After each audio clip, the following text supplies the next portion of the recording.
అందరికీ నమస్కారం. ఇప్పుడు నేను మీకు చూపించబోయే ఫుడ్ రాగి జావా. ఇది చిన్నపిల్లల నుండి పెద్దవారి వరకు ఎవరైనా తీసుకోవచ్చు. ముందుగా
తర్వాత ఈ రాగుల్ని స్టవ్ మీద ప్యాన్ పెట్టి సిమ్లోనే వేయించుకోవాలి.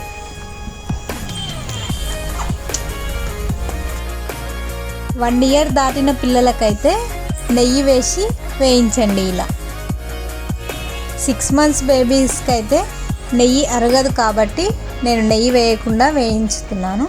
వేయించాక ఇంట్లోనే గ్రైండ్ చేసుకోవాలి. చిన్నపిల్లలకైతే చాలా మెత్తగా గ్రైండ్ చేసుకోవాలి. ఈ విధంగా మెత్తగా అయిన తర్వాత ఒక స్టీల్ గిన్నెలో సర్వ్ చేసి పెట్టుకోవాలి.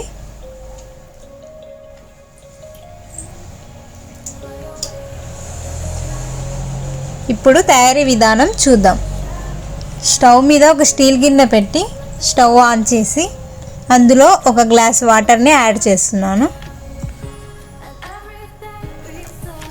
అవి మరిగేలోపు ఇంకొక చిన్న బౌల్ తీసుకొని అందులో చల్లనీళ్ళు పోసి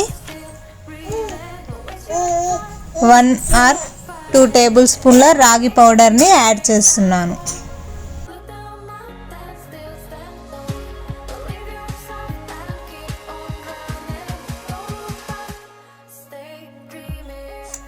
బబుల్స్ లేకుండా కలుపుకోవాలి.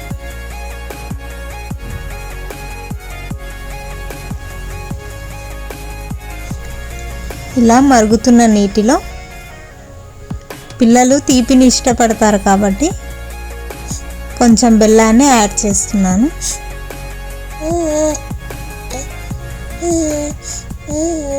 నీటిలో కరిగే వరకు ఉంచాలి.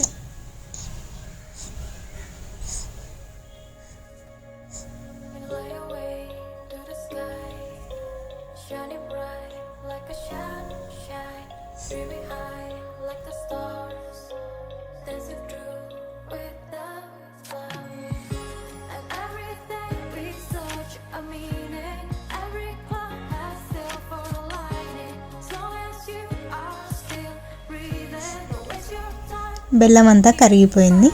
ఇప్పుడు మనం ఇలా తయారు చేసుకున్న పౌడర్ని ఆ వేడి నీటిలో వేయాలి.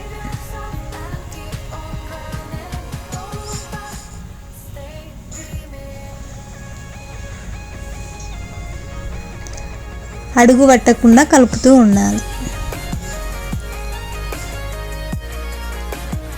ఈ జావ తీసుకోవడం వల్ల బ్లడ్ లెవెల్స్ అనేవి పెరుగుతాయి. కొవ్వు పదార్థాలు తక్కువగా ఉండడం వల్ల సులభంగా అరుగుతుంది పిల్లలకు కానీ పెద్దలకు కానీ.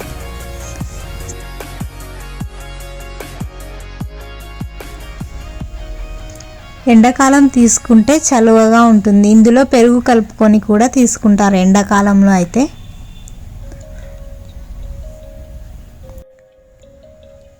అడుగు అంటకుండా కలుపుతూ ఉండాలి. మొదటగా స్టార్ట్ చేసేవాళ్ళు పిల్లలకు మధ్యాహ్నం పూట తినిపించడానికి ప్రయత్నించండి. ఎందుకంటే వారికి త్వరగా అరుగుతుంది అరుగుతలేదు మనకు తెలుస్తుంది కదా. ముఖ్యంగా మోషన్ కూడా పిల్లలు ఇదే కలర్లో పోతారు, కంగారు పడాల్సిన అవసరం ఏం లేదు.